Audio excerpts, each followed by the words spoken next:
semuanya, selamat datang di perjalanan ekonomi Hindia Belanda.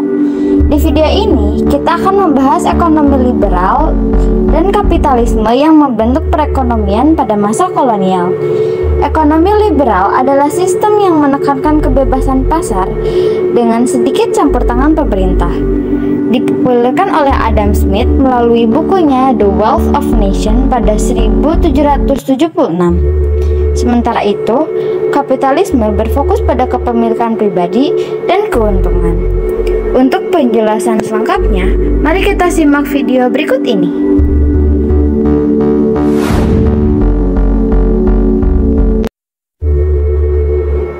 Pada tahun 1870 sampai 1900, Hindia Belanda beralih ke sistem ekonomi liberal setelah sistem tanam paksa dihapus.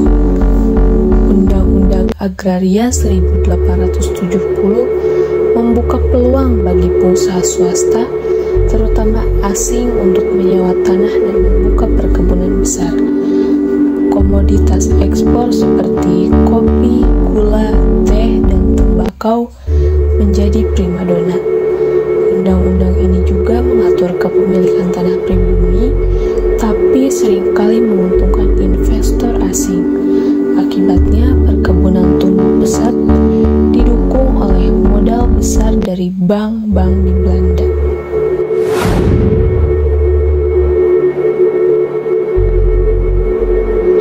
Ekonomi liberal di Hindia Belanda diatur oleh UU Perbendaharaan 1867 dan UU Agraria 1870 yang melarang penjualan tanah pribumi tapi mengizinkan sewa jangka panjang. Politik pintu terbuka memungkinkan swasta berinvestasi, tapi keuntungan lebih banyak mengalir ke Belanda. Pada kapitalisme, kebijakan seperti pajak tanah, land rente, dan politik etis diterapkan untuk meningkatkan produktivitas meski akses pendidikan terbatas. Sayangnya, ini sering membebani petani dengan pajak dan kerja paksa.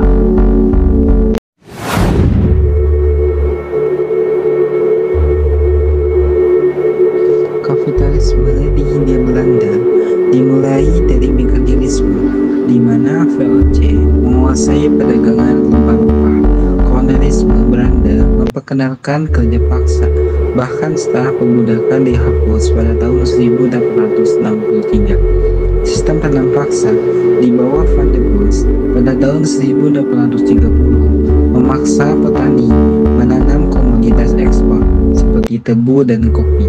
Revolusi industri dan pembukaan Terusan Suez pada tahun 1869 mempercepat perdagangan, mendorong kapitalisme perkebunan yang menguntungkan Belanda tetapi menindas rakyat pribumi.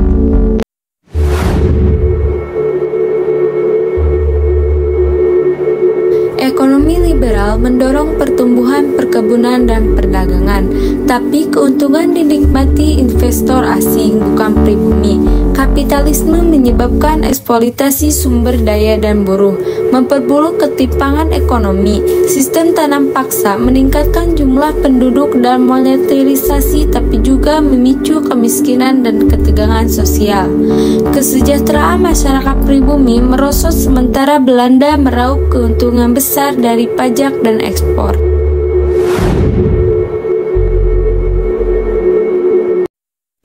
Ketidakpuasan terhadap kapitalisme memicu perlawanan. Lahirnya politik etis membuka akses pendidikan, melahirkan golongan terpelajar dan organisasi seperti Sarekat Islam pada tahun 1912. Awalnya, perkumpulan pedagang batik di Surakarta, Sarekat Islam menjadi gerakan politik yang menentang ketidakadilan ekonomi, terutama dominasi Tionghoa dan Belanda. Meski penuh tantangan, ini jadi cikal bakal nasionalisme Indonesia.